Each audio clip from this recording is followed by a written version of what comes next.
بسم اللہ الرحمن الرحیم۔ سورہ ہود میں ایک آیت پہ مختصر گفتگو۔ یہ 12ویں سپارے کی پہلی آیت ہے۔ بسم اللہ۔ وما من دابة في الأرض إلا على الله رزقها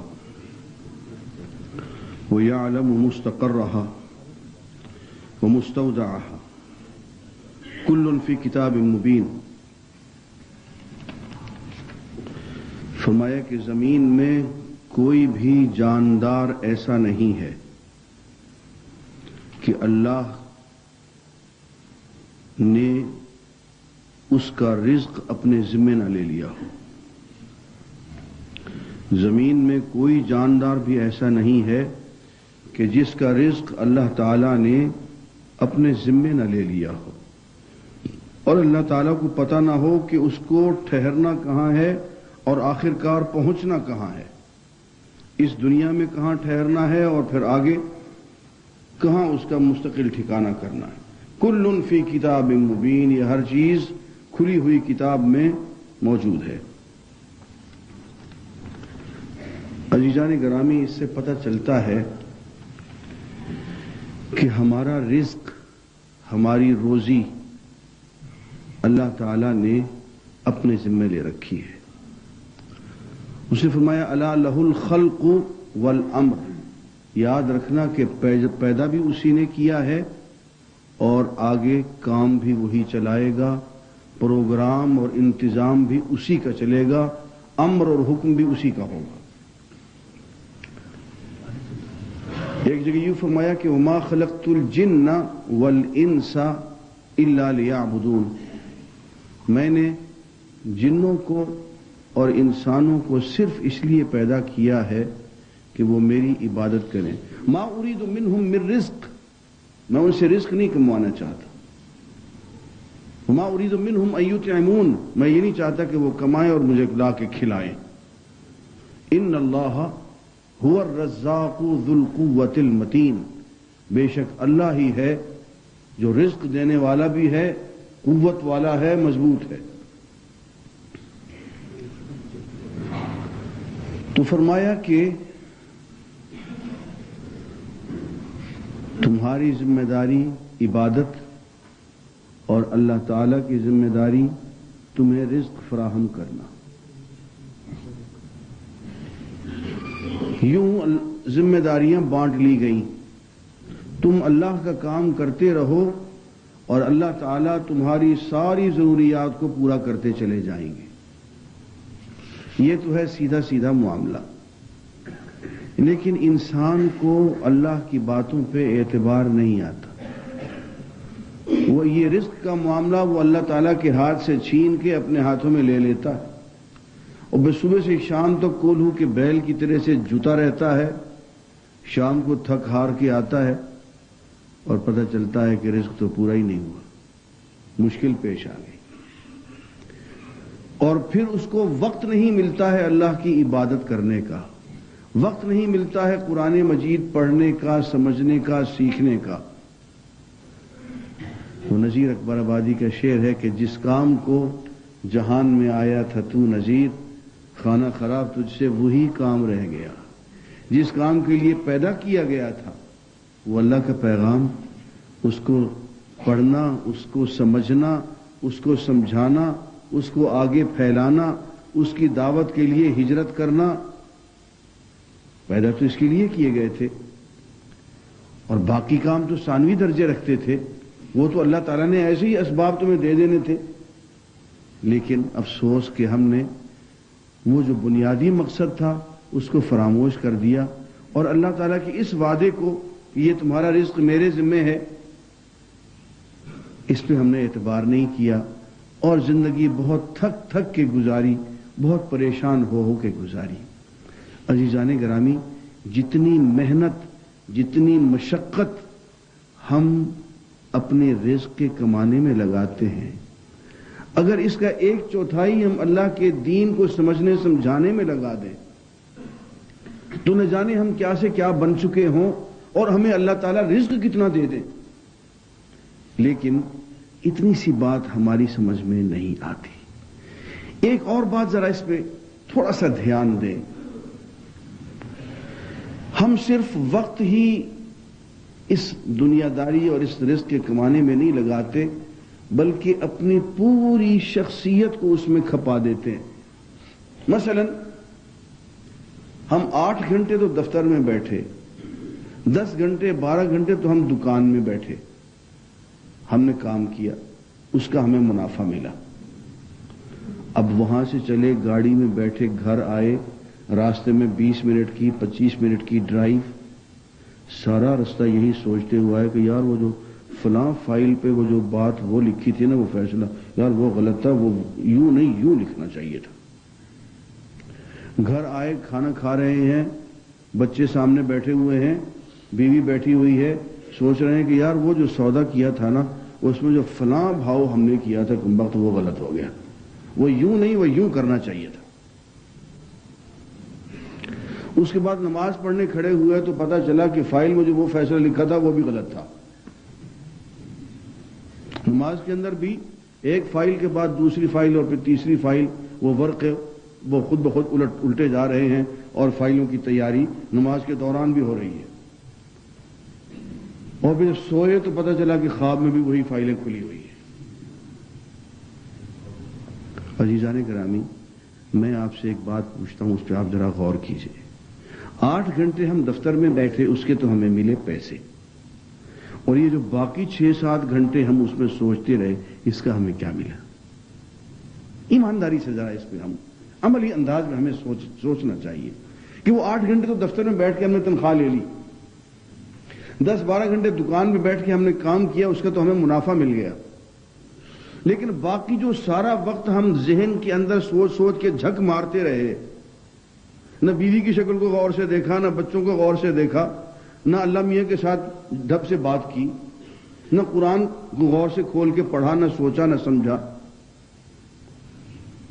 اس کا ہمیں کیا ملا؟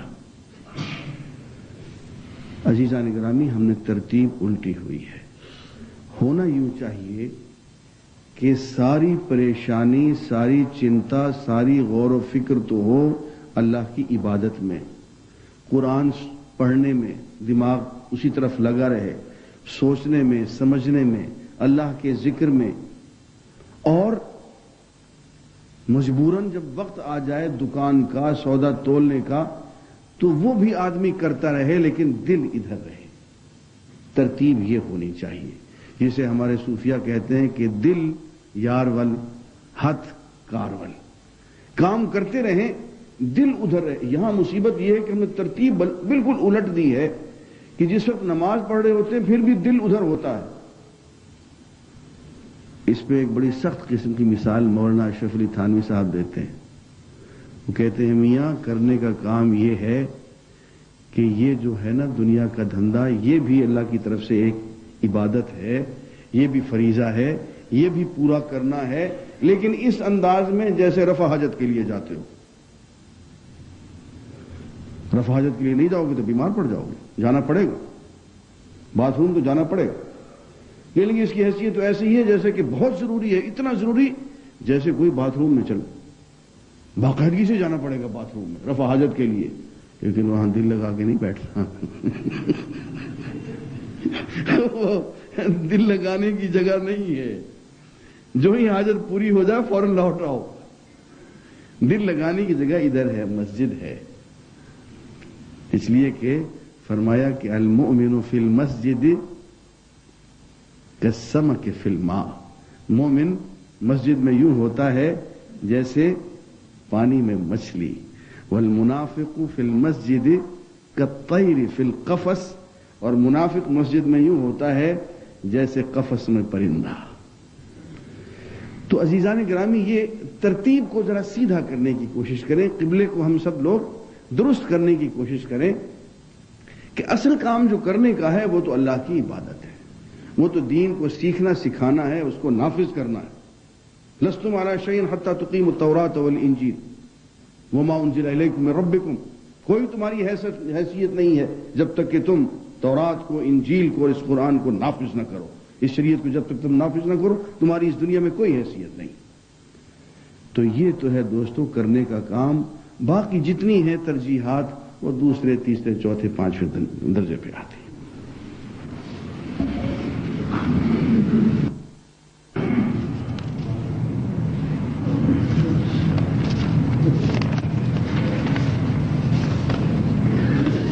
الحمد للہ رب العالمین والصلاة والسلام علی رسولہ الکریم محمد وعلی آلہ واصحابہ اجمعین.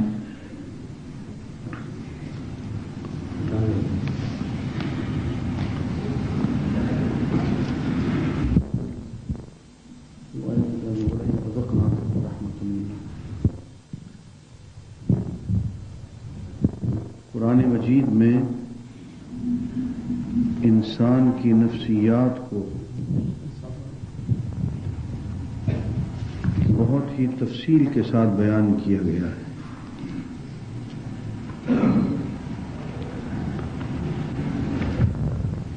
ایک جگہ یہ فرمایا گیا کہ انسان کو اگر ہم اس دنیا میں نعمت اور راحت کا تھوڑا سا مزہ چکھا دیں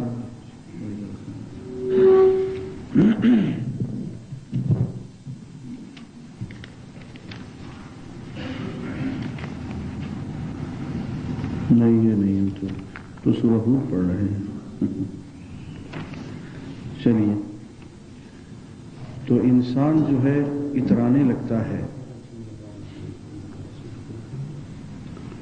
اور اس کی نفسیات یہ ہے کہ اگر اس کو ذرا سی تکلیف پہنچا دیں تو وہ بالکل مایوس اور ناشکرا ہو جاتا ہے. الانسان منا رحمتا چلیں ٹھیک ہے.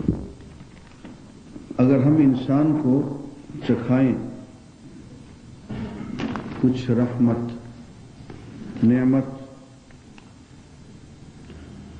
ثم نزعناہ منہ اور پھر اس سے وہ رحمت اور نعمت چھین لیں انہ لیئوس کفور وہ بہت ہی مایوس اور ناشکرا بن جاتا ہے.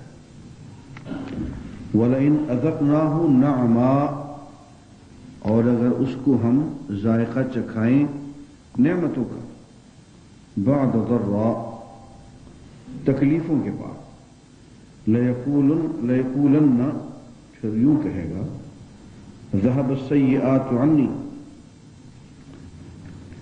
تکلیفیں اور برائیاں دفعہ دور ہو گئیں. تکلیفیں میرے لیے تھوڑی تو اور لوگوں کے لیے ہوتی. انہ لفرح فخور پھر وہ بڑا ہنسوڑا اور بہت مغرور قسم کا انسان بن جاتا ہے. کچھ عرصے تک اسے تکلیف نہ پہنچے تو وہ مغرور ہو جاتا ہے اور ان نعمتوں میں مست ہو کے اللہ کی ذات کو بھول جاتا ہے. یہاں ایک لفظ جو بار بار آ رہا ہے وہ ہے اذقنا. اس کو ہم ذرا سا ذائقہ چکھاتے ہیں تکلیف کا, اس کو ہم ذرا سا ذائقہ چکھاتے ہیں نعمت کا. عزیزان گرامی اس دنیا میں اللہ تعالیٰ جو ہمیں نعمت دیتے ہیں وہ بھی ذائقے کے طور پہ, جیسے دیکھ کا ایک چاول نہیں ہوتا کہ چکھ لو ایسے ہوتا ہے. تکلیف آتی ہے تو وہ بھی ذائقے کے طور پہ. اس دنیا میں حقیقی لذت حقیقی نعمت موجود نہیں ہے. اس دنیا میں حقیقی تکلیف بھی موجود نہیں ہے, یہ بھی میں آپ کو بتا دوں. وہ بھی ایک ہلکا سا ذائقہ ہوتا ہے, محدود تکلیف ہوتی ہے. اور میں مثال سے یوں سمجھایا کرتا ہوں کہ جتنی بھی نعمتیں ہیں لذتیں ہیں وہ دراصل کسی نہ کسی تکلیف کا ازالہ ہے. آپ کہتے ہیں کہ کھانا کھاتے ہوئے بہت لذت آئی, بہت لذت محسوس ہوئی, تو وہ اس لیے کہ بھوک بہت لگی ہوئی تھی. آپ کہتے ہیں کہ کولڈ ڈرنک پیتے ہوئے بہت مزہ آیا, اس لیے کہ پیاس بہت لگی ہوئی تھی. آپ کہتے ہیں کہ ایئر کنڈیشن کمرے میں بیٹھ کے بہت مزہ آیا, اس لیے کہ باہر گرمی بہت تھی. ہیٹر کے سامنے بیٹھنے میں بہت مزہ آیا، اس لیے کہ سردی لگی ہوئی تھی۔ تو یہ کہیں بھوک